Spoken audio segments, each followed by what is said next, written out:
मुंडकोपनिषद।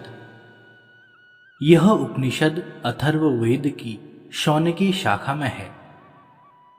प्रथम मुंडक, प्रथम खंड।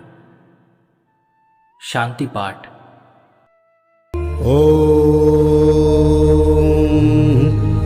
भद्रं कर्णेभिः शृणुयाम देवाः, भद्रं पश्येमाक्षभिर्यजत्राः, स्थिरैरङ्गैस्तुष्टुवांसस्तनूभिर्व्यशेम देवहितं यदायुः।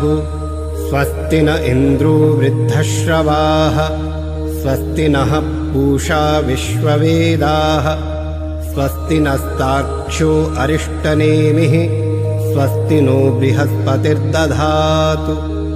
ॐ शान्तिः शान्तिः शान्तिः।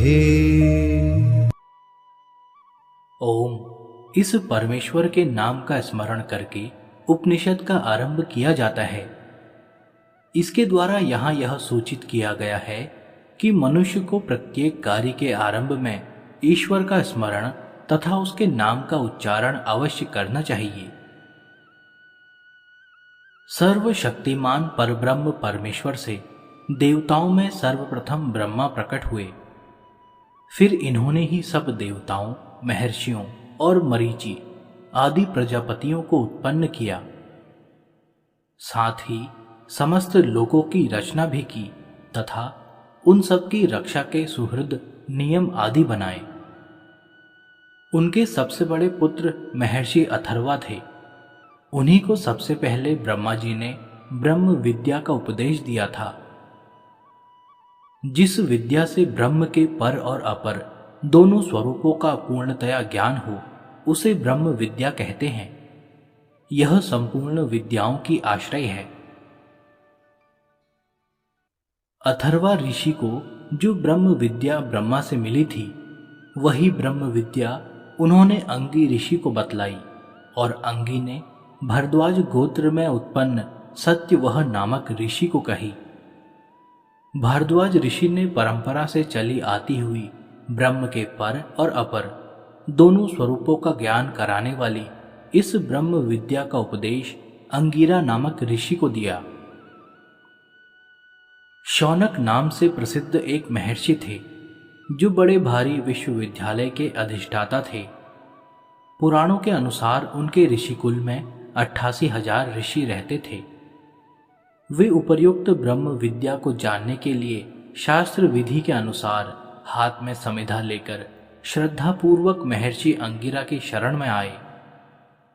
उन्होंने अत्यंत विनयपूर्वक महर्षि से पूछा, भगवान, जिसको भलीभांति जान लेने पर यह जो कुछ देखने, सुनने और अनुमान करने में आता है सबका सब जान लिया जाता है, वह परम तत्व क्या है? कृपया बतलाइए कि उसे कैसे जाना जाए। इस प्रकार शौनक के पूछने पर महर्षि अंगिरा बोले, शौनक, ब्रह्म को जानने वाले महर्षियों का कहना है कि मनुष्य के लिए जानने योग्य दो विद्याएं हैं, एक तो परा और दूसरी अपरा। उन दोनों में से जिसके द्वारा इस लोक और परलोक संबंधी भोगों तथा उनकी प्राप्ति के साधनों का ज्ञान प्राप्त किया जाता है, जिसमें भोगों की स्थिति, भोगों के उपभोग करने के प्रकार, भोग सामग्री की रचना और उनको उपलब्ध करने के नाना साधन आदि का वर्णन है, वह तो अपरा विद्या है। जैसे ऋग्वेद, यजुर्वेद, सामवेद और अथर्ववेद, ये चारों वेद, इनमें नाना प्रकार के यज्ञों की विधि का और उनके फल का विस्तार पूर्वक वर्णन है। जगत के सभी पदार्थों का एवं विषयों का वेदों में भलीभांति वर्णन किया गया है। यह अवश्य है कि इस समय वेद की सब शाखाएं उपलब्ध नहीं हैं और उनमें वर्णित विविध विज्ञान संबंधी बातों को समझाने वाले भी नहीं हैं। वेदों का पाठ अर्थात यथार्थ उच्चारण करने की विधि का उपदेश शिक्षा है, जिसमें यज्ञ, याग आदि की विधि बतलाई गई है, उसे कल्प कहते हैं। ग्रह्य सूत्र आदि की गणना कल्प में ही है। वैदिक और लौकिक शब्दों के अनुशासन का, प्रकृति प्रत्यय विभाग पूर्वक शब्द साधन की प्रक्रिया, शब्दार्थ बोध के प्रकार एवं शब्द प्रयोग आदि के नियमों के उपदेश का नाम व्याकरण है। वैदिक शब्दों का जो कोश है, जिसमें अमुक पद अमुक वस्तु का वाचक है, यह बात कारण सहित बताई गई है, उसको निरुक्त कहते हैं। वैदिक छंदों की जाति और भेद बतलाने वाली विद्या छंद कहलाती है।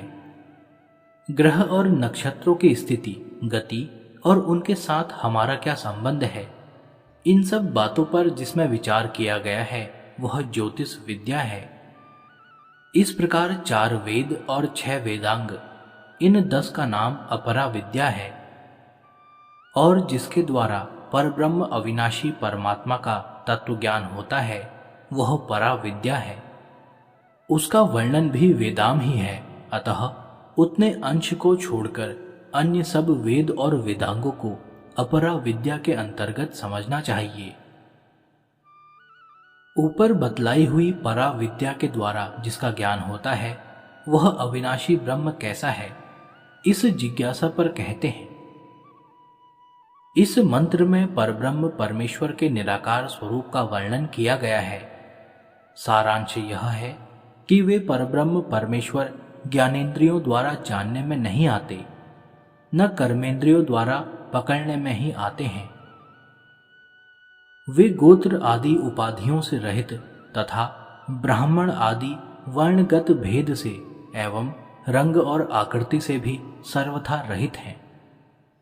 वे नेत्र, कान आदि ज्ञानेंद्रियों से और हाथ पैर आदि कर्मेंद्रियों से भी रहित है तथा वे अत्यंत सूक्ष्म व्यापक अंतर आत्मा रूप से सब में फैले हुए और कभी नाश न होने वाले सर्वथा नित्य हैं। समस्त प्राणियों के उन परम कारण को ज्ञानीजन सर्वत्र परिपूर्ण देखते हैं। वे जगत आत्मा परमेश्वर समस्त भूतों के परम कारण कैसे हैं, संपूर्ण जगत उनसे किस प्रकार उत्पन्न होता है, इस जिज्ञासा पर कहते हैं। इस मंत्र में 3 दृष्टांतों द्वारा यह बात समझाई गई है कि परब्रह्म परमेश्वर ही इस जड़ चेतनात्मक संपूर्ण जगत के निमित्त और उपादान कारण है। पहले मकड़ी के दृष्टांत से यह बात कही गई है कि जिस प्रकार मकड़ी अपने पेट में स्थित जाले को बाहर निकालकर फैलाती है और फिर उसे निगल जाती है, उसी प्रकार वह परब्रह्म परमेश्वर अपने अधर सूक्ष्म रूप से लीन हुए जड़ चेतन रूप जगत को सृष्टि के आरंभ में नाना प्रकार से उत्पन्न करके फैलाते हैं और प्रलय काल में पुनः उसे अपने में लीन कर लेते हैं। दूसरे उदाहरण से यह बात समझाई गई है कि जिस प्रकार पृथ्वी में जिस जिस प्रकार की अन्न, तृण, वृक्ष, लता आदि औषधियों के बीज पड़ते हैं, उसी प्रकार की भिन्न भिन्न भेदों वाली औषधियां वहां उत्पन्न हो जाती हैं। उसमें पृथ्वी का कोई पक्षपात नहीं है। उसी प्रकार जीवों के नाना प्रकार के कर्म रूप बीजों के अनुसार ही भगवान उनको भिन्न भिन्न योनियों में उत्पन्न करते हैं। अतः उनमें किसी प्रकार की विषमता और निर्दयता का दोष नहीं है।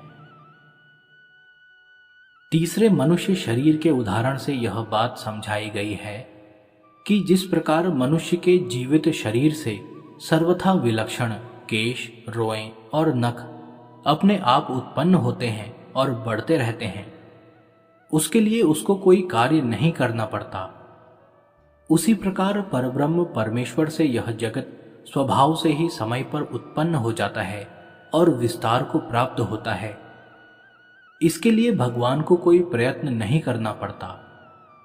इसलिए भगवान ने गीता में कहा है कि मैं इस जगत को बनाने वाला होने पर भी अकर्ता ही हूं। उदासीन की तरह स्थित रहने वाले मुझे परमेश्वर को वे कर्म लिप्त नहीं करते इत्यादि। अब संक्षेप में जगत की उत्पत्ति का क्रम बतलाते हैं।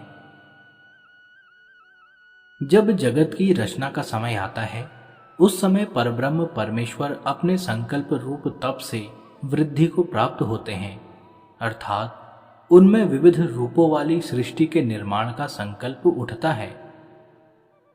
जीवों के कर्म अनुसार उन परब्रह्म पुरुषोत्तम में जो सृष्टि के आदि में स्फुणा होती है, वही मानो उनका तप है। उस स्फुणा के होते ही भगवान, जो पहले अत्यंत सूक्ष्म रूप में रहते थे, उसकी अपेक्षा स्थूल हो जाते हैं, अर्थात वे सृष्टिकर्ता ब्रह्मा का रूप धारण कर लेते हैं। ब्रह्मा से सब प्राणियों की उत्पत्ति और वृद्धि करने वाला अन्न उत्पन्न होता है। फिर अन्न से क्रमशः प्राण, मन, कार्य रूप 5 महाभूत, समस्त प्राणी और उनके वासस्थान, उनके भिन्न भिन्न कर्म और उन कर्मों से उनका अवश्यम भावी सुख दुख रूप फल, इस प्रकार यह संपूर्ण जगत उत्पन्न होता है। अब परमेश्वर की महिमा का वर्णन करते हुए इस प्रकार का उपसंहार करते हैं।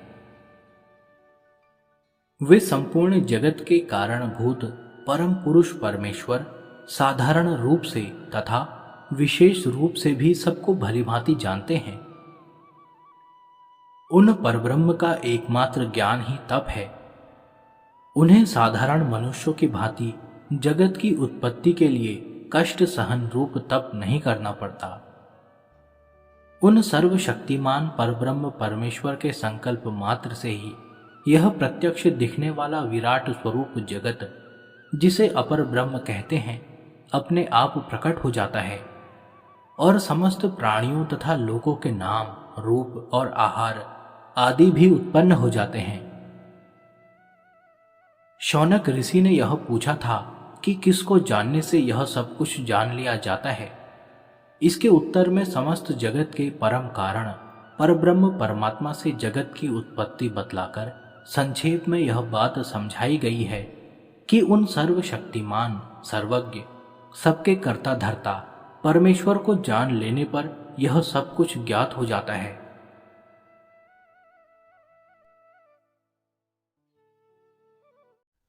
मुंडकोपनिषद प्रथम मुंडक, द्वितीय खंड। पहले खंड के चौथे मंत्र में परा और अपरा इन 2 विद्याओं को जानने योग्य बताया था। उनमें से अब इस खंड में अपरा विद्या का स्वरूप और फल बतलाकर परा विद्या की जिज्ञासा उत्पन्न की जाती है। यह सर्वथा सत्य है कि बुद्धिमान महर्षियों ने जिन उन्नति के साधन रूप यज्ञ आदि नाना प्रकार के कर्मों को वेद मंत्रों में पहले देखा था, वे कर्म ऋक्, यजुः और साम, इन तीनों वेदों में बहुत प्रकार से विस्तार पूर्वक वर्णित है। अतः जागतिक उन्नति चाहने वाले मनुष्यों को उन्हें भलीभांति जानकर नियम पूर्वक उन कर्मों को करते रहना चाहिए। इस मनुष्य शरीर में यही उन्नति का सुंदर मार्ग है। आलस्य और प्रमाद में या भोगों को भोगने में पशुओं की भांति जीवन बिता देना मनुष्य शरीर के उपयुक्त नहीं है। यही इस मंत्र का भाव है। वेदोक्त अनेक प्रकार के कर्मों से उपलक्षण रूप से प्रधान अग्निहोत्र कर्म का वर्णन आरंभ करते हैं। अधिकारी मनुष्यों को नित्य प्रति अग्निहोत्र करना चाहिए।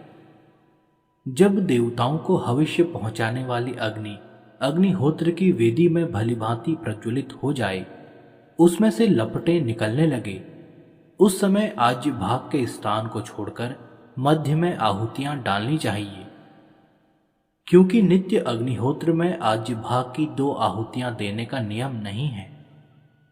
इससे यह बात भी समझाई गई है कि जब तक अग्नि प्रदीप्त न हो, उसमें से लपटें न निकलने लगे, तब तक या निकलकर शांत हो जाए, उस समय अग्नि में आहुति नहीं डालनी चाहिए। अग्नि को अच्छी तरह प्रज्वलित करके ही अग्निहोत्र करना चाहिए। नित्य अग्निहोत्र करने वाले मनुष्य को उसके साथ साथ और क्या क्या करना चाहिए, इस जिज्ञासा पर कहते हैं। नित्य अग्निहोत्र करने वाला मनुष्य यदि दर्श और पौर्णमास यज्ञ नहीं करता या चातुर्मास यज्ञ नहीं करता अथवा शरद और बसंत ऋतुओं में की जाने वाली नवीन अन्न की इष्टि रूप आग्रयण यज्ञ नहीं करता, यदि उसकी यज्ञशाला में अतिथियों का विधिपूर्वक सत्कार नहीं किया जाता, या वह नित्य अग्निहोत्र में ठीक समय पर और शास्त्र विधि के अनुसार हवन नहीं करता एवं बलि वैश्व देव कर्म नहीं करता, तो उस अग्निहोत्र करने वाले मनुष्य के सातों लोकों को वह अंगहीन अग्निहोत्र नष्ट कर देता है। अर्थात उस यज्ञ के द्वारा उसे मिलने वाले जो पृथ्वी लोक से लेकर सत्य लोक तक सातों लोकों में प्राप्त होने योग्य भोग हैं, उनसे वह वंचित रह जाता है। दूसरे मंत्र में यह बात कही गई थी कि जब अग्नि में लपटें निकलने लगे तब आहुति देनी चाहिए। अतः अब उन लपटों के प्रकार, भेद और नाम बतलाते हैं। काली, काले रंग वाली। कराली, अति उग्र, जिसमें आग लग जाने का डर रहता है। मनोजवा, मन की भांति अत्यंत चंचल। सुलोहिता, सुंदर लाली लिए हुए। सुधूम्रवर्णा, सुंदर धुएं के से रंग वाली। स्फुलिंगिनी, चिंगारियों वाली तथा विश्वरुचि देवी, सब ओर से प्रकाशित। दे दीप्यमान। इस प्रकार ये 7 तरह की लपटें मानो अग्निदेव की हवि को ग्रहण करने के लिए लपलपाती हुई 7 जिह्वाएं हैं। अतः जब इस प्रकार अग्नि देवता आहुति रूप भोजन ग्रहण करने के लिए तैयार हो, उसी समय भोजन रूप आहुतियां प्रदान करनी चाहिए। अन्यथा अप्रज्वलित अथवा बुझी हुई अग्नि में दी जाने वाली आहुति राख में मिलकर व्यर्थ नष्ट हो जाती है। उपर्युक्त प्रकार से प्रदीप्त अग्नि में नियम पूर्वक नित्य प्रति हवन करने का फल बतलाते हैं।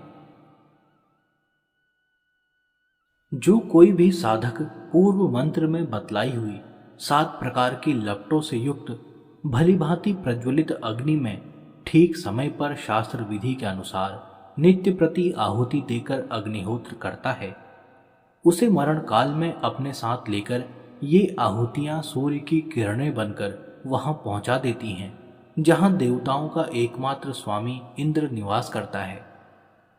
तात्पर्य यह कि अग्निहोत्र स्वर्ग के सुखों की प्राप्ति का अमोघ उपाय है। किस प्रकार से ये आहुतियां सूर्य किरणों द्वारा यजमान को इंद्र लोक में ले जाती है, ऐसी जिज्ञासा होने पर कहते हैं,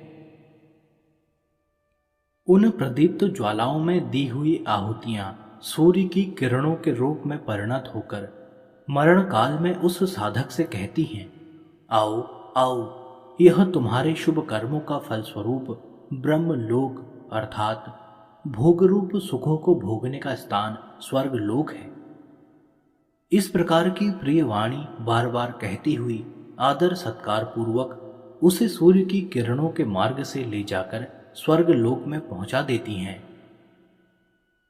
यहां स्वर्ग को ब्रह्मलोक कहने का यह भाव मालूम होता है कि स्वर्ग के अधिपति इंद्र भी भगवान के ही अपर स्वरूप हैं, अतः प्रकार अंतर से ब्रह्म ही हैं। अब सांसारिक भोगों में वैराग्य की और परम आनंद स्वरूप परमेश्वर को पाने की अभिलाषा उत्पन्न करने के लिए उपर्युक्त स्वर्ग लोक के साधन रूप यज्ञ आदि सकाम कर्म और उनके फल रूप लौकिक एवं पारलौकिक भोगों की तुच्छता बतलाते हैं। इस मंत्र में यज्ञ को नौका का रूप दिया गया है और उनकी संख्या 18 बताई गई है। इससे अनुमान होता है कि नित्य, दर्श, पौर्णमास, चातुर्मास्य आदि भेदों से यज्ञ के 18 प्रधान भेद होते हैं। कहना यह है कि जिनमें उपासना रहित सकाम कर्मों का वर्णन है, ऐसी ये यज्ञ रूप 18 नौकाएं हैं जो कि दृढ़ नहीं है। इनके द्वारा संसार समुद्र से पार होना तो दूर रहा, इस लोक के वर्तमान दुख रूप छोटी सी नदी से पार होकर स्वर्ग लोक तक पहुंचने में भी संदेह है, क्योंकि तीसरे मंत्र के वर्ण अनुसार किसी भी अंग की कमी रह जाने पर वे साधक को स्वर्ग में नहीं पहुंचा सकती, बीच में ही छिन्न भिन्न हो जाती हैं। इसलिए ये अदृढ़ अर्थात अस्थिर हैं। इस रहस्य को न समझकर जो मूर्ख लोग इन सकाम कर्मों को ही कल्याण का उपाय समझकर इनके ही फल को परम सुख मानकर इनकी प्रशंसा करते हैं, उन्हें निःसंदेह बार बार वृद्धावस्था और मरण के दुख भोगने पड़ते हैं। वे किस प्रकार दुख भोगते हैं इसका स्पष्टीकरण करते हैं।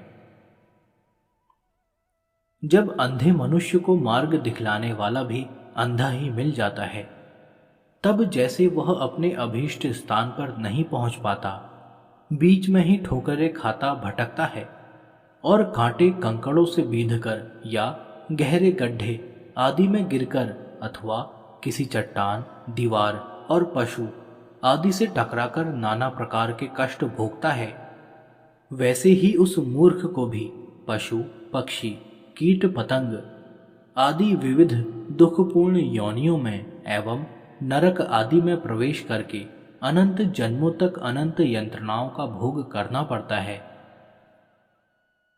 जो अपने आप को ही बुद्धिमान और विद्वान समझता है, विद्या बुद्धि के मिथ्या अभिमान में शास्त्र और महापुरुषों के वचनों की कुछ भी परवाह न करके उनकी अवहेलना करता है और प्रत्यक्ष सुख रूप प्रतीत होने वाले भोगों को भोग करने में तथा उनके उपार्जन में ही निरंतर संलग्न रहकर मनुष्य जीवन का अमूल्य समय व्यर्थ नष्ट करता रहता है। वे लोग बारंबार दुखों में पड़कर भी चेतते क्यों नहीं, कल्याण के लिए चेष्टा क्यों नहीं करते, इस जिज्ञासा पर कहते हैं।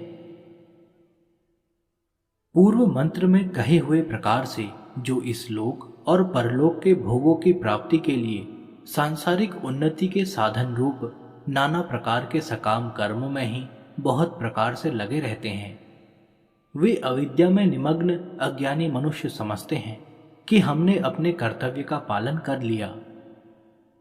उन सांसारिक कर्मों में लगे हुए मनुष्यों की भोगों में अत्यंत आसक्ति होती है।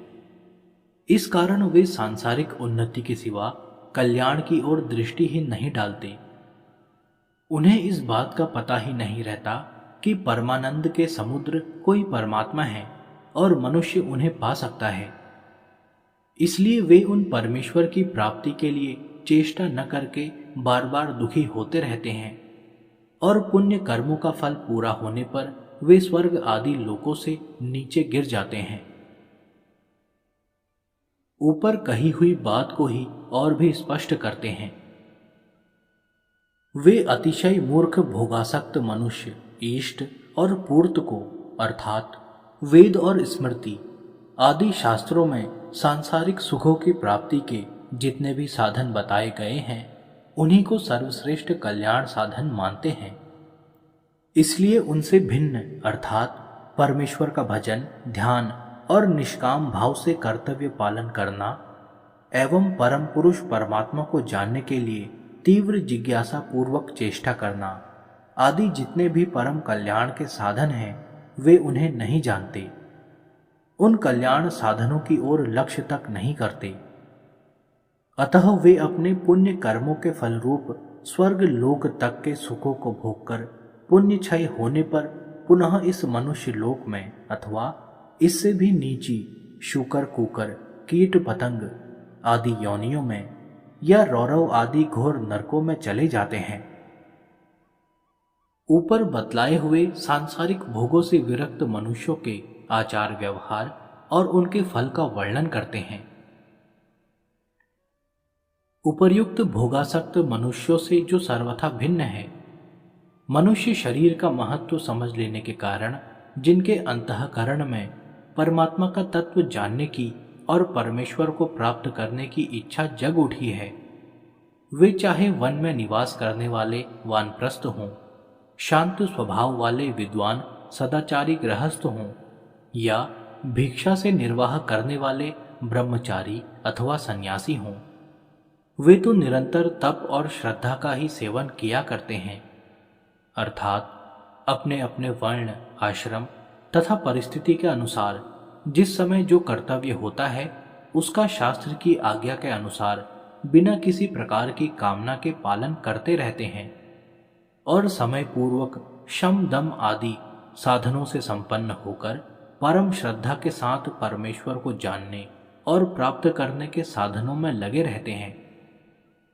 इसलिए तम और रजोगुण के विकारों से सर्वथा शून्य निर्मल सतत्व गुण में स्थित वे सज्जन सूर्यलोक में होते हुए वहां चले जाते हैं, जहां उनके परम प्राप्य अमृत स्वरूप नित्य अविनाशी परम पुरुष पुरुषोत्तम निवास करते हैं। उन परब्रह्म परमेश्वर को जानने और प्राप्त करने के लिए मनुष्य को क्या करना चाहिए, इस जिज्ञासा पर कहते हैं, अपना कल्याण चाहने वाले मनुष्य को पहले बतलाए हुए सकाम कर्मों के फलस्वरूप इस लोक और परलोक के समस्त सांसारिक सुखों की भली भांति परीक्षा करके अर्थात विवेक पूर्वक उनकी अनित्यता और दुख रूपता को समझकर सब प्रकार के भोगों से सर्वथा विरक्त हो जाना चाहिए। यह निश्चय कर लेना चाहिए कि कर्तापन के अभिमान पूर्वक सकाम भाव से किए जाने वाले कर्म अनित्य फल को देने वाले तथा स्वयं भी अनित्य हैं। अतः जो सर्वथा अकृत है अर्थात क्रिया साध्य नहीं है, ऐसे नित्य परमेश्वर की प्राप्ति वे नहीं करा सकते। यह सोचकर उस जिज्ञासु को परमात्मा का वास्तविक तत्व ज्ञान प्राप्त करने के लिए हाथ में समिधा लेकर श्रद्धा और विनय भाव के सहित ऐसे सद्गुरु की शरण में जाना चाहिए जो वेदों के रहस्य को भली भांति जानते हों और परब्रह्म परमात्मा में स्थित हों। ऊपर बतलाए हुए लक्षणों वाला कोई शिष्य यदि गुरु के पास आ जाए तो गुरु को क्या करना चाहिए, इस जिज्ञासा पर कहते हैं,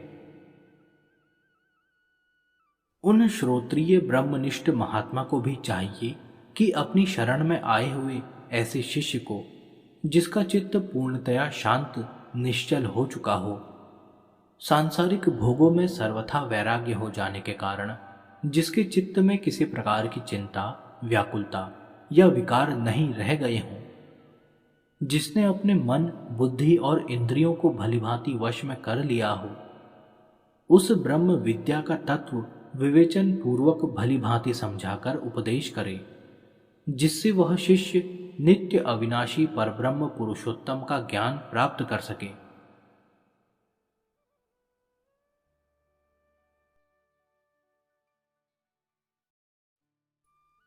मुंडकोपनिषद द्वितीय मुंडक प्रथम खंड। प्रथम मुंडक के द्वितीय खंड में अपर विद्या का स्वरूप और फल बतलाया तथा उसकी तुच्छता दिखाते हुए उससे विरक्त होने की बात कहकर परा विद्या प्राप्त करने के लिए सद्गुरु की शरण में जाने को कहा। अब परा विद्या का वर्णन करने के लिए प्रकरण आरंभ करते हैं। महर्षि अंगिरा कहते हैं, प्रिय शौनक, मैंने तुमको पहले परब्रह्म परमेश्वर के स्वरूप का वर्णन करते हुए जो रहस्य बतलाया था वह सर्वथा सत्य है। अब उसी को पुनः समझाता हूं, तुम ध्यानपूर्वक सुनो। जिस प्रकार प्रज्वलित अग्नि से उसी के जैसे रूप रंग वाली हजारों चिंगारियां चारों ओर निकलती हैं, उसी प्रकार परम पुरुष अविनाशी ब्रह्म से सृष्टि काल में नाना प्रकार के भाव मूर्त अमूर्त पदार्थ उत्पन्न होते हैं और प्रलय काल में पुनः उन्हीं में लीन हो जाते हैं। यहां भावों के प्रकट होने की बात समझाने के लिए ही अग्नि और चिंगारियों का दृष्टांत दिया गया है। उनके विलीन होने की बात दृष्टांत से स्पष्ट नहीं होती। जिन परब्रह्म अविनाशी पुरुषोत्तम से यह जगत उत्पन्न होकर पुनः उन्हीं में विलीन हो जाता है, वे स्वयं कैसे हैं, इस जिज्ञासा पर कहते हैं। वे दिव्य पुरुष परमात्मा निःसंदेह आकार रहित और समस्त जगत के बाहर एवं भीतर भी परिपूर्ण हैं। वे जन्म आदि विकारों से रहित सर्वथा विशुद्ध हैं, क्योंकि उनके न तो प्राण हैं न इंद्रियां हैं और न मन ही है। वे इन सब के बिना ही सब कुछ करने में समर्थ हैं। इसीलिए वे सर्वशक्तिमान परमेश्वर अविनाशी जीवात्मा से अत्यंत श्रेष्ठ, सर्वथा उत्तम हैं। उपर्युक्त लक्षणों वाले निराकार परमेश्वर से यह साकार जगत किस प्रकार उत्पन्न हो जाता है, इस जिज्ञासा पर उनकी सर्वशक्तिमत्ता का वर्णन करते हैं। यद्यपि वे परब्रह्म पुरुषोत्तम, निराकार और मन इंद्रिय आदि करण समुदाय से सर्वथा रहित हैं, तथापि सब कुछ करने में समर्थ हैं। इन सर्वशक्तिमान परब्रह्म पुरुषोत्तम से ही सृष्टि काल में प्राण, मन और संपूर्ण इंद्रियां तथा आकाश, वायु, तेज, जल और पृथ्वी, ये पांचों महाभूत सब के सब उत्पन्न होते हैं। इस प्रकार संक्षेप में परमेश्वर से सूक्ष्म तत्वों की उत्पत्ति का प्रकार बतलाकर अब इस जगत में भगवान का विराट रूप देखने का प्रकार बतलाते हैं। दूसरे मंत्र में जिन परमेश्वर के निराकार स्वरूप का वर्णन किया गया है, उन्हीं परब्रह्म का यह प्रत्यक्ष दिखाई देने वाला जगत विराट रूप है। इन विराट स्वरूप परमेश्वर का अग्नि अर्थात द्युलोक ही मानो मस्तक है, चंद्रमा और सूर्य दोनों नेत्र हैं, समस्त दिशाएं कान हैं, नाना छंद और ऋचाओं के रूप में विस्तृत चारों वेद वाणी हैं, वायु प्राण है, संपूर्ण चराचर जगत हृदय है, पृथ्वी मानो उनके पैर हैं। यही परब्रह्म परमेश्वर समस्त प्राणियों के अंतर्यामी परमात्मा है। उन परमात्मा से इस चराचर जगत की उत्पत्ति किस क्रम से होती है, इस जिज्ञासा पर प्रकार अंतर से जगत की उत्पत्ति का क्रम बतलाते हैं। जब जब परमेश्वर से यह जगत उत्पन्न होता है, तब तब सदैव एक प्रकार से ही होता है, ऐसा नियम नहीं है।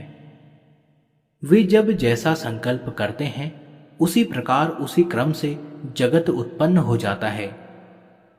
इसी भाव को प्रकट करने के लिए यहां प्रकार अंतर से सृष्टि की उत्पत्ति बतलाई गई है। मंत्र का सारांश यह है कि परब्रह्म पुरुषोत्तम से सर्वप्रथम तो उनकी अचिंत्य शक्ति का एक अंश अद्भुत अग्नि तत्व उत्पन्न हुआ, जिसकी समिधा ईंधन सूर्य है, अर्थात जो सूर्य बिंब के रूप में प्रज्वलित रहती है। अग्नि से चंद्रमा उत्पन्न हुआ, चंद्रमा से सूर्य की रश्मियों में सूक्ष्म रूप से स्थित जल में कुछ शीतलता आ जाने के कारण मेघ उत्पन्न हुए। मेघों से वर्षा द्वारा पृथ्वी में नाना प्रकार की औषधियां उत्पन्न हुई। उन औषधियों के भक्षण से उत्पन्न हुए वीर्य को जब पुरुष अपनी जाति की स्त्री में सिंचन करता है, तब उससे संतान उत्पन्न होती है। इस प्रकार परम पुरुष परमेश्वर से ये नाना प्रकार के चराचर जीव उत्पन्न हुए हैं। इस प्रकार समस्त प्राणियों की उत्पत्ति का क्रम बतलाकर अब उन सब की रक्षा के लिए किए जाने वाले यज्ञ आदि, उनके साधन और फल भी उन्हीं परमेश्वर से प्रकट होते हैं, यह बात बताई जाती है। उन परमेश्वर से ही ऋग्वेद की ऋचाएं, सामवेद के मंत्र और यजुर्वेद की श्रुतियां एवं यज्ञ आदि कर्मों की दीक्षा, सब प्रकार के यक्ष और क्रतु, उनमें दी जाने वाली दक्षिणाएं, जिसमें वे किए जाते हैं, वह संवत्सर रूप काल, उनको करने का अधिकारी यजमान, उनके फलस्वरूप वे सब लोक जहां चंद्रमा और सूर्य प्रकाश फैलाते हैं, ये सब उत्पन्न हुए हैं।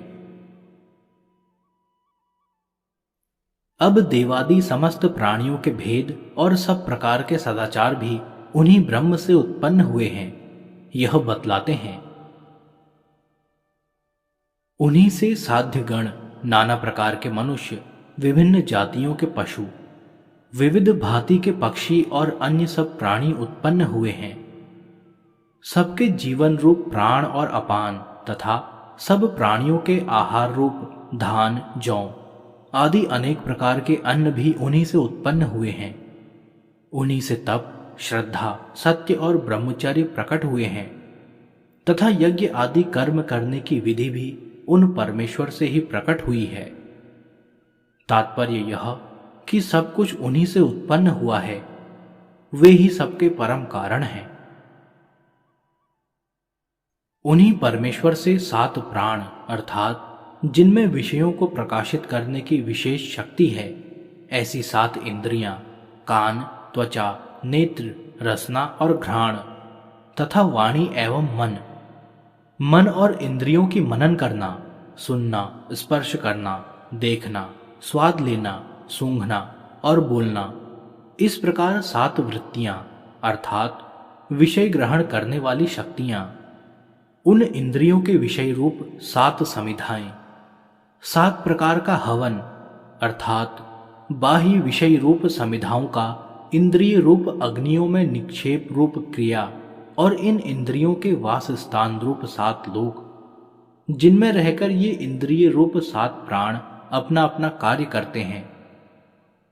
निद्रा के समय मन के साथ एक होकर हृदय रूप गुफा में शयन करने वाले ये 7 के समुदाय परमेश्वर के द्वारा ही समस्त प्राणियों में स्थापित किए हैं। इस प्रकार आध्यात्मिक वस्तुओं की उत्पत्ति और स्थिति परमेश्वर से बतलाकर अब बाह्य जगत की उत्पत्ति भी उसी से बताते हुए प्रकरण का उपसंहार करते हैं। इन्हीं परमेश्वर से समस्त समुद्र और पर्वत उत्पन्न हुए हैं। इन्हीं से निकलकर अनेक आकार वाली नदियां बह रही हैं। इन्हीं से समस्त औषधियां और वह रस भी उत्पन्न हुआ है, जिससे पुष्ट हुए शरीर में वे सबके अंतरात्मा परमेश्वर उन सब प्राणियों की आत्मा के सहित उनके हृदय में रहते हैं।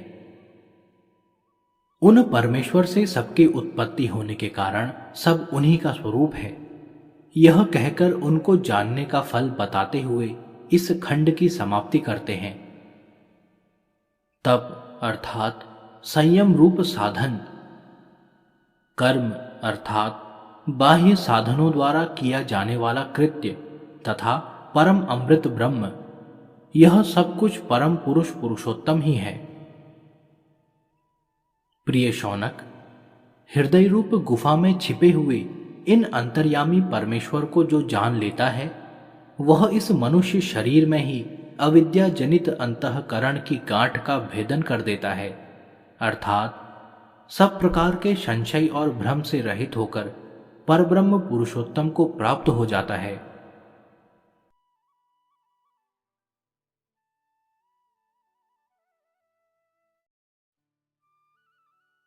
मुंडकोपनिषद द्वितीय मुंडक द्वितीय खंड। सर्वशक्तिमान, सर्वज्ञ और सर्वव्यापी परमेश्वर प्रकाश स्वरूप हैं। समस्त प्राणियों के अत्यंत समीप उन्हीं के हृदय रूप गुफा में छिपे रहने के कारण ही वे गुहाचर नाम से प्रसिद्ध हैं। जितने भी हिलने चलने वाले, श्वास लेने वाले और आंख खोलने और मूंदने वाले प्राणी हैं, उन सबका समुदाय इन्हीं परमेश्वर में समर्पित अर्थात स्थित है।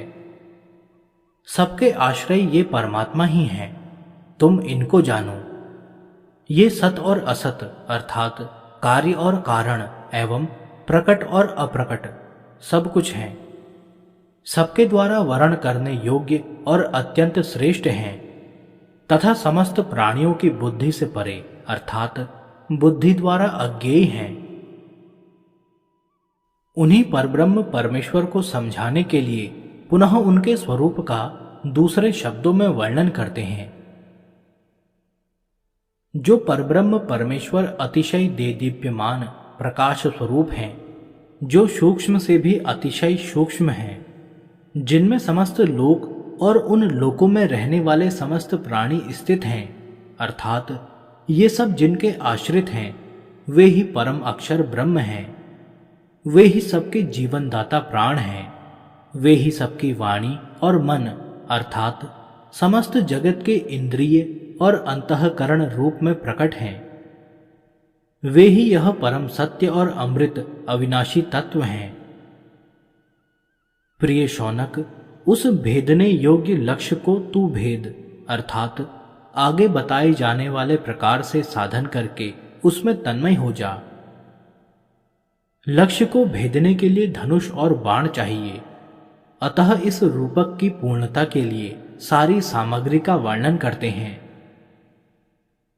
जिस प्रकार किसी बाण को लक्ष्य पर छोड़ने से पहले उसकी नोक को सान पर धरकर तेज किया जाता है, उस पर चढ़े हुए मोर्चे आदि को दूर करके उसे उज्जवल एवं चमकीला बनाया जाता है, उसी प्रकार आत्मा रूपी बाण को उपासना द्वारा निर्मल एवं शुद्ध बनाकर उसका प्रणव रूप धनुष पर भलीभांति साधन करना चाहिए, अर्थात आत्मा को प्रणव के उच्चारण एवं उसके अर्थ रूप परमात्मा के चिंतन में सम्यक प्रकार से लगाना चाहिए।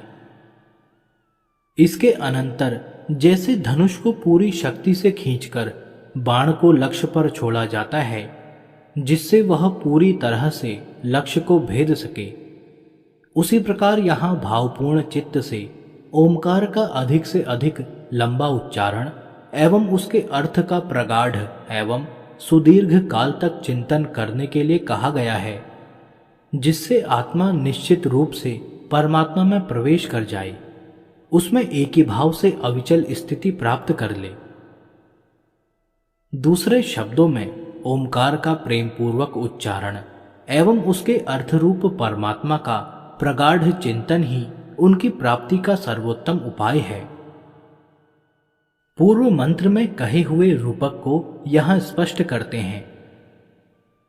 ऊपर बतलाए हुए रूपक में परमेश्वर का वाचक प्रणव ओमकार ही मानो धनुष है, यह जीवात्मा ही बाण है और परब्रह्म परमेश्वर ही उसके लक्ष्य हैं।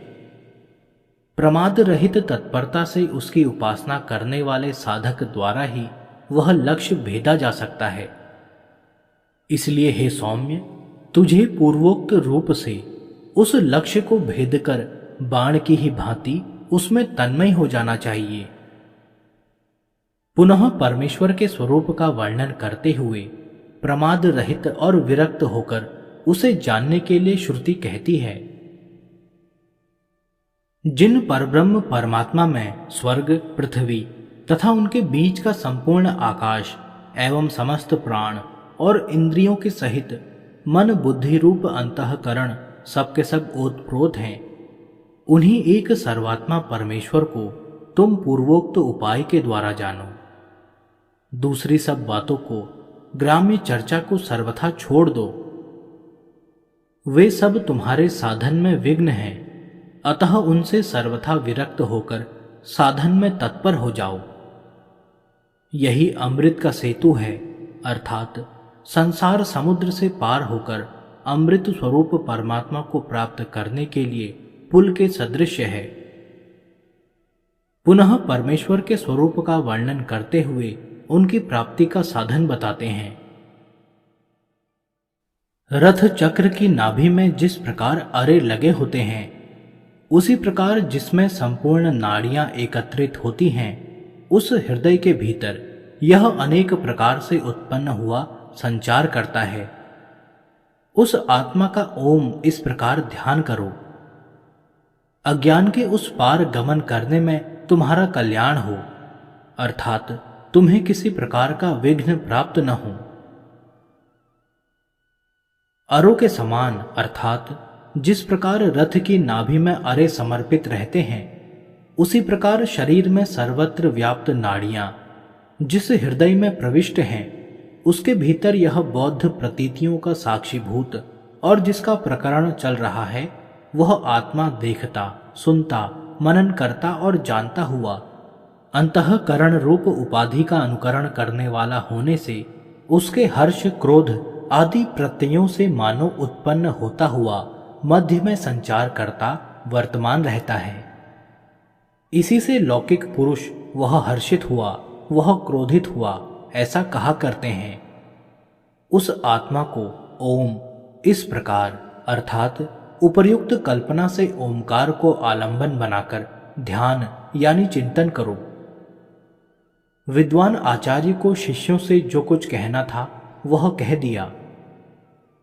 इससे ब्रह्म विद्या के जिज्ञासु होने के कारण शिष्य गण भी सब कर्मों से उपरत होकर मोक्ष मार्ग में जुट गए।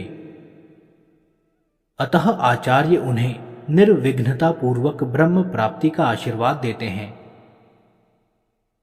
पार अर्थात पर तीर पर जाने के लिए तुम्हें स्वस्ति निर्विघ्नता प्राप्त हो। किसके पार जाने के लिए? अविद्या रूप अंधकार के पार जाने के लिए, अर्थात अविद्या रहित ब्रह्मात्म स्वरूप की प्राप्ति के लिए। यह जो अज्ञान अंधकार के परे संसार महासागर को पार करके जाने योग्य पर विद्या का प्रदेश है, वह किसमें वर्तमान है, इस पर कहते हैं। जो सर्वज्ञ और सर्ववित है और जिसकी यह महिमा भूरलोक में स्थित है, वह यह आत्मा दिव्य ब्रह्मपुर आकाश हृदय आकाश में स्थित है। वह मनोमय तथा प्राण और सूक्ष्म शरीर को एक देह से दूसरे देह में ले जाने वाला पुरुष हृदय को आश्रित कर अन्नमय देह में स्थित है। उसका विज्ञान अनुभव होने पर ही विवेकी पुरुष, जो आनंद स्वरूप अमृत ब्रह्म प्रकाशित हो रहा है, उसका सम्यक साक्षात्कार करते हैं। उस कारण कार्य रूप ब्रह्म का साक्षात्कार कर लेने पर इस जीव की हृदय ग्रंथि टूट जाती है, सारे संशय नष्ट हो जाते हैं और इसके कर्म क्षीण हो जाते हैं। उन परब्रह्म के स्थान और स्वरूप का वर्णन करते हुए उन्हें जानने का महत्व बताते हैं। वे निर्मल, निर्विकार और अव्यय रहित अखंड परमात्मा प्रकाशमय परम धाम में विराजमान हैं। वे सर्वथा विशुद्ध और समस्त प्रकाशयुक्त पदार्थों के भी प्रकाशक हैं तथा उन्हें आत्मज्ञानी महात्मा जन ही जानते हैं। उन स्वप्रकाश परमानंद स्वरूप परब्रह्म परमेश्वर के समीप यह सूर्य नहीं प्रकाशित होता। जिस प्रकार सूर्य का प्रकाश प्रकट होने पर खद्योत का प्रकाश लुप्त हो जाता है, वैसे ही सूर्य का आंशिक तेज भी उस असीम तेज के सामने लुप्त हो जाता है। चंद्रमा, तारागण और बिजली भी वहां नहीं चमकते। फिर इस लौकिक अग्नि की तो बात ही क्या है, क्योंकि प्राकृत जगत में जो कुछ भी तत्व प्रकाशशील हैं, सब उन परब्रह्म परमेश्वर की प्रकाश शक्ति के अंश को पाकर ही प्रकाशित हैं। वे अपने प्रकाशक के समीप अपना प्रकाश कैसे फैला सकते हैं? सारांश यह कि यह संपूर्ण जगत उन जगत आत्मा पुरुषोत्तम के प्रकाश से अथवा उस प्रकाश के एक क्षुद्रतम अंश से प्रकाशित हो रहा है। इस मंत्र में परमात्मा की सर्वव्यापकता और सर्वरूपता का प्रतिपादन किया गया है। सारांश यह कि ये अमृत स्वरूप परब्रह्म परमात्मा ही आगे पीछे, दाएं बाएं, बाहर भीतर, ऊपर नीचे सर्वत्र फैले हुए हैं। इस विश्व ब्रह्मांड के रूप में ये सर्वश्रेष्ठ ब्रह्म ही प्रत्यक्ष दिखाई दे रहे हैं।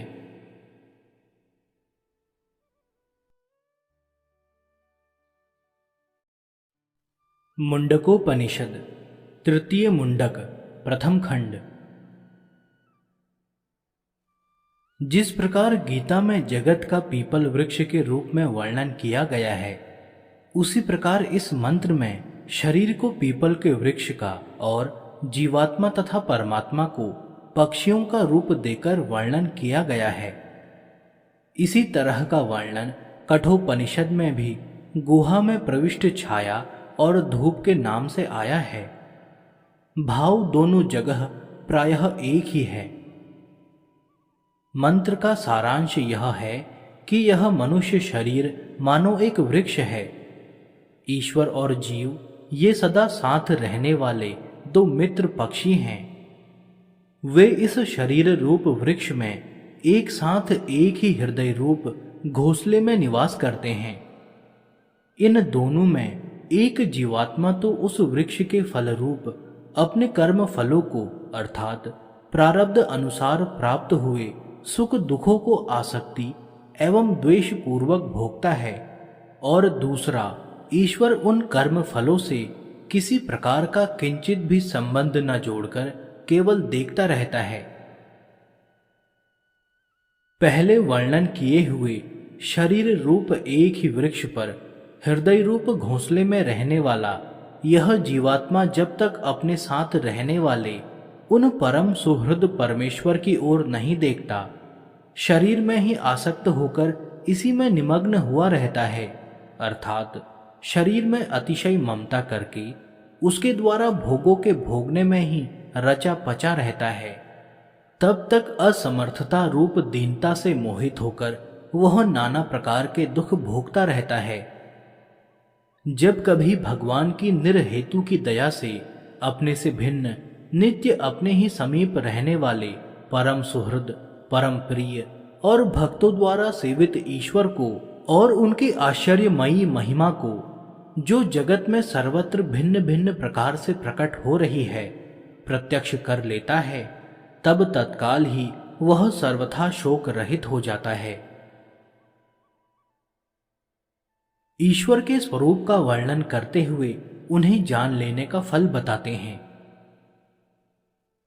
पूर्वोक्त प्रकार से परमेश्वर की आश्चर्यमयी महिमा की ओर दृष्टिपात करके उनके सम्मुख जाने वाला दृष्टा जीवात्मा जब सबके नियंता, ब्रह्मा के भी आदि कारण, संपूर्ण जगत की रचना करने वाले दिव्य प्रकाश स्वरूप परम पुरुष परमेश्वर का साक्षात कर लेता है, उस समय वह अपने समस्त पुण्य पाप रूप कर्मों का समूल नाश कर उनसे सर्वथा संबंध रहित होकर परम निर्मल हुआ ज्ञानी भक्त सर्वोत्तम समता को प्राप्त हो जाता है। गीता के 12वें अध्याय में श्लोक 13 से 19 तक इस समता का कई प्रकार से वर्णन किया गया है। ये सर्वव्यापी परमेश्वर ही सबके प्राण हैं। जिस प्रकार शरीर की सारी चेष्टाएं प्राण के द्वारा होती हैं, उसी प्रकार इस विश्व में भी जो कुछ हो रहा है परमात्मा की शक्ति से ही हो रहा है। समस्त प्राणियों में भी उन्हीं का प्रकाश है, वे ही उन प्राणियों के द्वारा प्रकाशित हो रहे हैं। इस बात को समझने वाला ज्ञानी भक्त कभी बड़ा चढ़ाकर बातें नहीं करता, क्योंकि वह जानता है कि उसके अंदर भी उन सर्वव्यापक परमात्मा की ही शक्ति अभिव्यक्त है। फिर वह किस बात पर अभिमान करे? वह तो लोक संग्रह के लिए भगवत आज्ञा अनुसार अपने वर्ण आश्रम के अनुकूल कर्म करता हुआ सबके आत्मा अंतर्यामी भगवान में ही क्रीड़ा करता है। वह सदा भगवान में ही रमण करता है। ऐसा यह भगवान का ज्ञानी भक्त ब्रह्मवेत्ताओं में भी अति श्रेष्ठ है। गीता में भी सबको वासुदेव रूप देखने वाले ज्ञानी भक्त को महात्मा और सुदुर्लभ बताया गया है। उन परमात्मा की प्राप्ति के साधन बताते हैं। सबके शरीर के भीतर हृदय में विराजमान परम विशुद्ध प्रकाशमय ज्ञान स्वरूप परब्रह्म परमात्मा, जिनको सब प्रकार के दोषों से रहित हुए प्रयत्नशील साधक ही जान सकते हैं, सदैव सत्य भाषण, तपश्चर्या, संयम और स्वार्थ त्याग तथा ब्रह्मचर्य के पालन से उत्पन्न यथार्थ ज्ञान द्वारा ही प्राप्त हो सकते हैं। इनसे रहित होकर जो भोगों में आसक्त हैं, भोगों की प्राप्ति के लिए नाना प्रकार के मिथ्या भाषण करते हैं और आसक्तिवश नियम पूर्वक अपने वीर्य की रक्षा नहीं कर सकते। वे स्वार्थ परायण अविवेकी मनुष्य उन परमात्मा का अनुभव नहीं कर सकते, क्योंकि वे उनको चाहते ही नहीं। पूर्वोक्त साधनों से सत्य की महिमा बताते हैं। सत्य की ही विजय होती है, झूठ की नहीं। अभिप्राय यह है कि परमात्मा सत्य स्वरूप है, अतः उनकी प्राप्ति के लिए मनुष्य में सत्य की प्रतिष्ठा होनी चाहिए।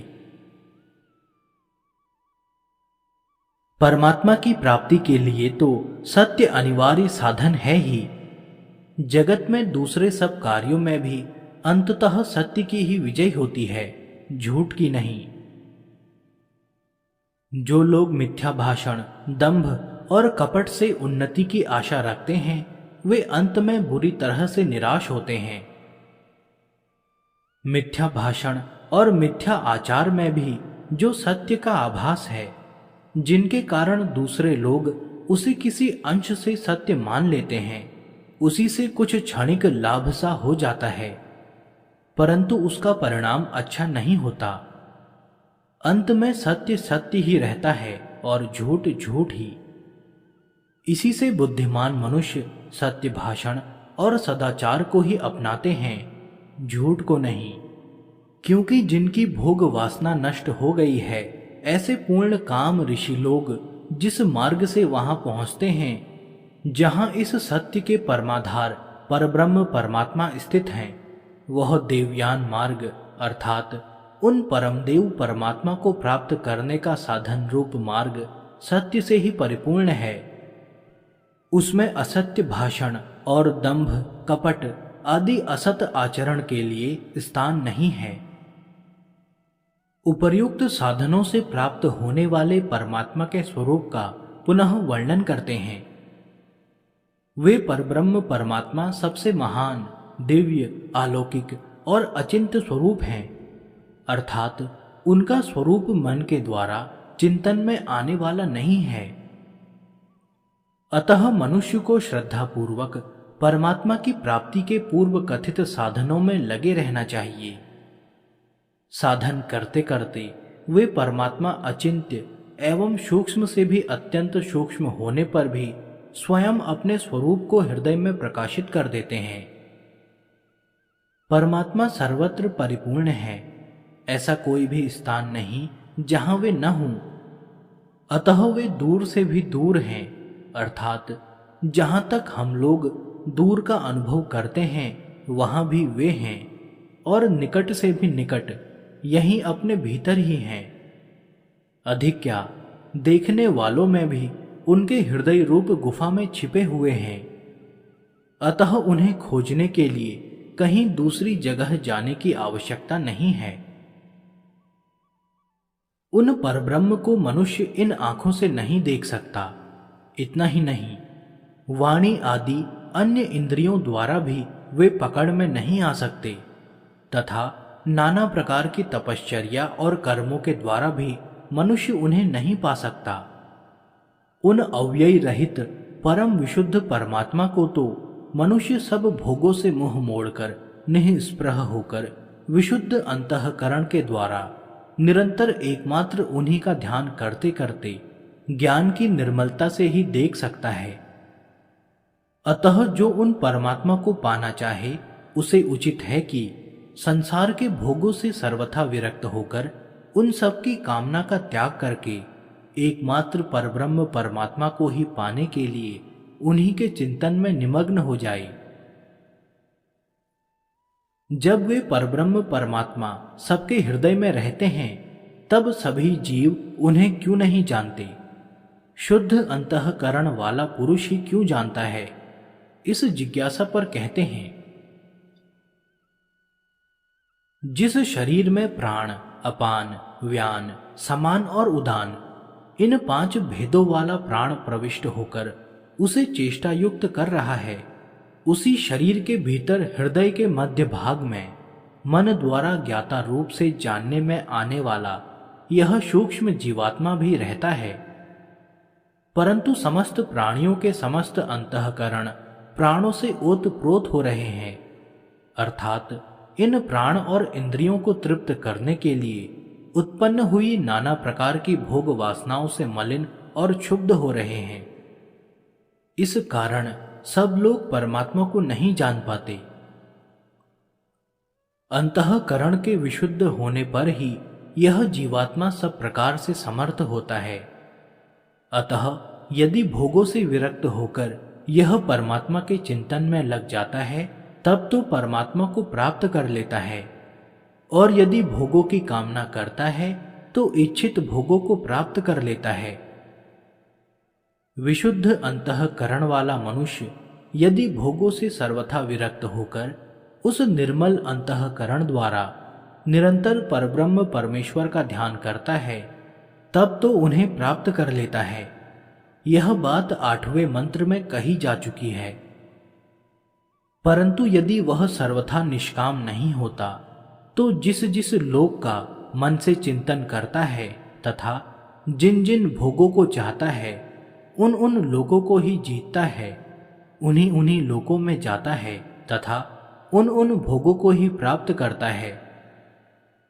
इसलिए ऐश्वर्य की कामना वाले मनुष्य को शरीर से भिन्न आत्मा को जानने वाले विशुद्ध अंतःकरण युक्त विवेकी पुरुष की सेवा पूजा आदर सत्कार करनी चाहिए, क्योंकि वह अपने लिए और दूसरों के लिए भी जो जो कामना करता है वह पूर्ण हो जाती है।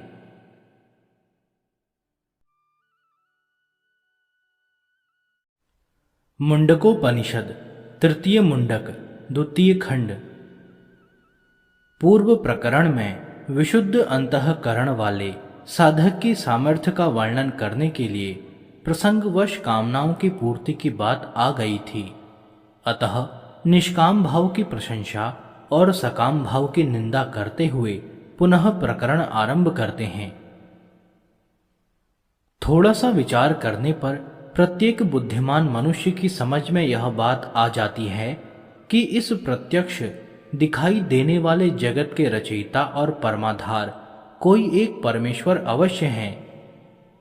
इस प्रकार जिनमें यह संपूर्ण जगत स्थित हुआ प्रतीत होता है, उन परम विशुद्ध प्रकाशमयी धाम स्वरूप परब्रह्म परमात्मा को समस्त भोगों की कामना का त्याग करके निरंतर उनका ध्यान करने वाला साधक जान लेता है। यह बात निश्चित है कि जो मनुष्य उन परम पुरुष परमात्मा की उपासना करते एकमात्र उन्हीं को चाहते हैं, वे इस रजो वीर्यमयी भोगमय जगत को लांघ जाते हैं। किसी प्रकार के भोगों में उनका मन नहीं अटकता, वे सर्वथा पूर्ण निष्काम होकर रहते हैं। इसलिए उन्हें बुद्धिमान कहा गया है, क्योंकि जो सार वस्तु के लिए असार को त्याग दे वही बुद्धिमान है। अब सकाम पुरुष की निंदा करते हुए ऊपर कही हुई बात को स्पष्ट करते हैं। जो भोगों को आदर देने वाला, जिनकी दृष्टि में इस लोक और परलोक के भोग सुख के हेतु हैं, वही भोगों की कामना करता है और नाना प्रकार की कामनाओं के कारण ही जहां जहां भोग उपलब्ध हो सकते हैं वहां वहां कर्म अनुसार उत्पन्न होता है।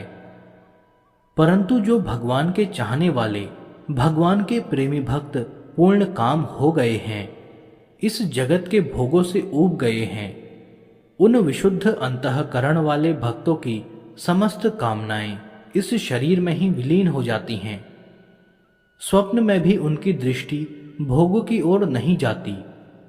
फलतः उन्हें शरीर छोड़ने पर नवीन जन्म नहीं धारण करना पड़ता। वे भगवान को पाकर जन्म मृत्यु के बंधन से सदा के लिए छूट जाते हैं। पहले 2 मंत्रों में भगवान के परम दुलारे जिन प्रेमी भक्तों का वर्णन किया गया है, उन्हीं को वे सर्वात्मा परब्रह्म पुरुषोत्तम दर्शन देते हैं। यह बात अब अगले मंत्र में कहते हैं। इस मंत्र में यह बात समझाई गई है कि वे परमात्मा न तो उनको मिलते हैं जो शास्त्रों को पढ़ सुनकर लच्छेदार भाषा में परमात्म तत्व का नाना प्रकार से वर्णन करते हैं, न उन तर्कशील बुद्धिमान मनुष्यों को ही मिलते हैं जो बुद्धि के अभिमान में प्रमत्त हुए तर्क के द्वारा विवेचन करके उन्हें समझने की चेष्टा करते हैं, और न उनको ही मिलते हैं जो परमात्मा के विषय में बहुत कुछ सुनते रहते हैं। वे तो उसी को प्राप्त होते हैं जिसको वे स्वयं स्वीकार कर लेते हैं, और वे स्वीकार उसी को करते हैं जिसको उनके लिए उत्कट इच्छा होती है, जो उनके बिना रह नहीं सकता। परंतु जो अपनी बुद्धि या साधन पर भरोसा न करके केवल उनकी कृपा की ही प्रतीक्षा करता रहता है, ऐसे कृपा निर्भर साधक पर परमात्मा कृपा करते हैं और योग माया का पर्दा हटाकर उनके सामने अपने सच्चिदानंद घन स्वरूप में प्रकट हो जाते हैं। इस प्रकरण में बताए हुए सबके आत्मा रूप परब्रह्म परमेश्वर उपासना रूप बल से रहित मनुष्य द्वारा नहीं प्राप्त किए जा सकते। समस्त भोगों की आशा छोड़कर एकमात्र परमात्मा की ही उत्कट अभिलाषा रखते हुए निरंतर विशुद्ध भाव से अपने इष्ट देव का चिंतन करना, यही उपासना रूपी बल का संचय करना है। ऐसे बल से रहित पुरुष को वे नहीं मिलते। इसी प्रकार कर्तव्य त्याग रूप प्रमाद से भी नहीं मिलते तथा सात्विक लक्षणों से रहित संयम रूप तप से भी किसी साधक द्वारा नहीं प्राप्त किए जा सकते। किंतु जो बुद्धिमान साधक इन पूर्वोक्त उपायों से प्रयत्न करता है, अर्थात प्रमाद रहित होकर उत्कट अभिलाषा के साथ निरंतर उन परमेश्वर की उपासना करता है, उसका आत्मा परब्रह्म परमात्मा के स्वरूप में प्रविष्ट हो जाता है। उपर्युक्त प्रकार से परमात्मा को प्राप्त हुए महापुरुषों के लक्षण बतलाते हैं। वे विशुद्ध अंतःकरण वाले सर्वथा आसक्ति रहित महर्षिगण उपर्युक्त प्रकार से इन परब्रह्म परमात्मा को भलीभांति प्राप्त होकर ज्ञान से तृप्त हो जाते हैं। उन्हें किसी प्रकार के अभाव का बोध नहीं होता, वे पूर्ण काम हो जाते हैं। वे अपने आप को परमात्मा में लगा देने वाले ज्ञानी जन सर्वव्यापी परमात्मा को सब ओर से प्राप्त करके सर्वरूप परमात्मा में ही पूर्णतया प्रविष्ट हो जाते हैं। इस प्रकार परमात्मा को प्राप्त हुए महापुरुषों की महिमा का वर्णन करके अब ब्रह्मलोक में जाने वाले महापुरुषों की मुक्ति का वर्णन करते हैं।